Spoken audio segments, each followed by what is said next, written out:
Welcome to Wrestling Talk in the Shop, where we cover all things professional wrestling, from new wrestling to classic wrestling and everything in between. We go to wrestling, we do some wrestling, and everything in the ring.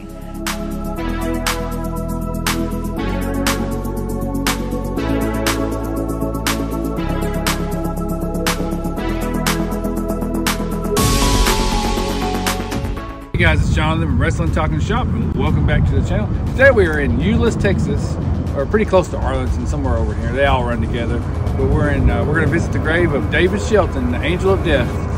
But anyway, follow me. We'll come right this way. We're really close to the airport here. Really pretty area. You can see he's actually cremated here, but he has a little headstone.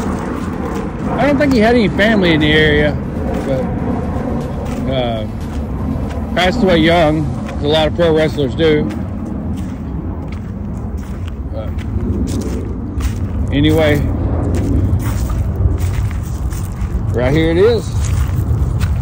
David Glen Sheldon, July 20th, 1953 to November 25th, 2007. Angel of Death. And his birth name, David Sheldon. He was born in Arlington, Texas in 1953. His ring names were the Angel, Angel of Death, the Black Scorpion, and Russian Assassin #1. Build height was 6'5" and 310 pounds. He's from parts unknown. Actually from Arlington. But he debuted in 1985 and retired in 1995. So he had a 10-year career there. Sheldon wrestled in various North American regional promotions in the 1980s and early 90s, including Stampede Wrestling, World Class Wrestling, Championship, and Universal Wrestling Federation as the bodyguard of the Freebirds, and in Jim Crockett Promotions, where he was the first man to portray the masked wrestler, the Black Scorpion. In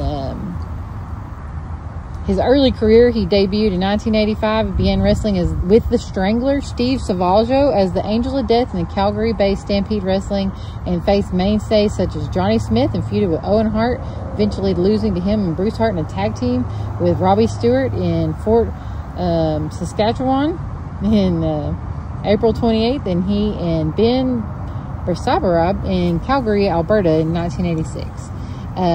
He went on to Jim Crockett Promotions, and from 1987 to 1991 he began wrestling for Jim Crockett Promotions during the mid-1980s, teaming with Big Bubba Rogers and manager Skandar Akbar against UWF Tag Team Champions, the Lightning Express, at the Great American Bash in 1987. He also competed in Dallas-based independent promotions early in his career, including World Class Championship Wrestling, later losing to the Missing Link and Jason Sterling in a tag team match with Vince Apollo, and later participated in the Triple Dome Texas Roundup match at the last WCCW Parade of Champions Supercard in 1988. He returned to Jim Crockett Promotions as one half of the Russian Assassins with Jack Victory, where he and Victory feuded with Ivan Koloff, who had left Paul Jones' army during the late 1988, and eventually defeating Koloff and Junkyard Dog at Starrcade 1988. Returning to Stampede Wrestling in 1989, he wrestled against Kim Sachu, Ron Ritchie, and Eddie Watts before the promotion closed later that year. In 1990, he was awarded the WCCW Texas Heavyweight Championship by forfeit from the champion Kerry Von Erich in Dallas, although he lost the title to Kerry Von Erich 4 months later in 1990.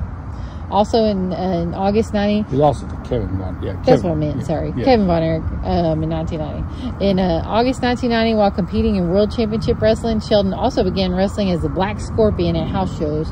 The identity of the Scorpion was speculated by announcers at the time to have been a former friend of Sting, and was hinted to be one of several wrestlers, including the Angel of Death. And then... having been a former training partner of Sting, they became part of the Power Team USA several years before.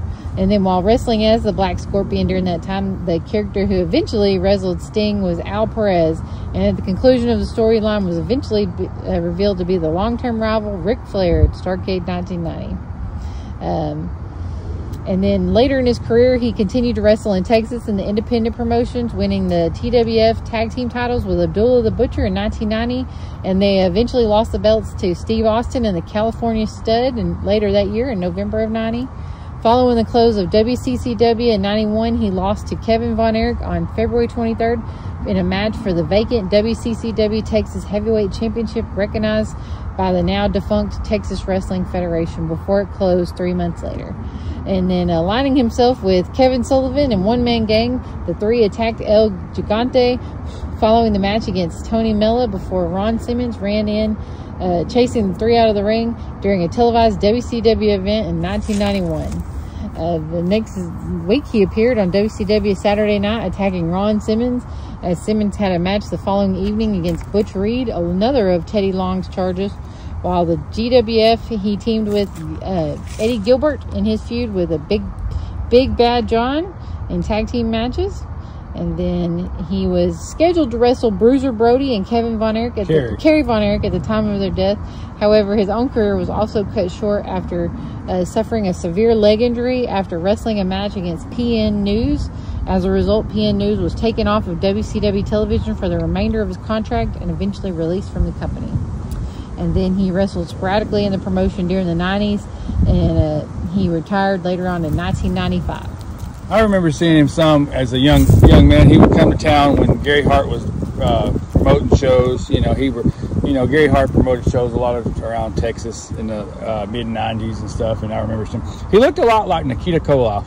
So I mean, it's really surprising that he never had a run with Vince McMahon, but he never did.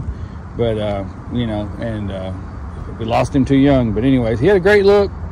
Probably would have done good for Vince McMahon, but he did good anyway.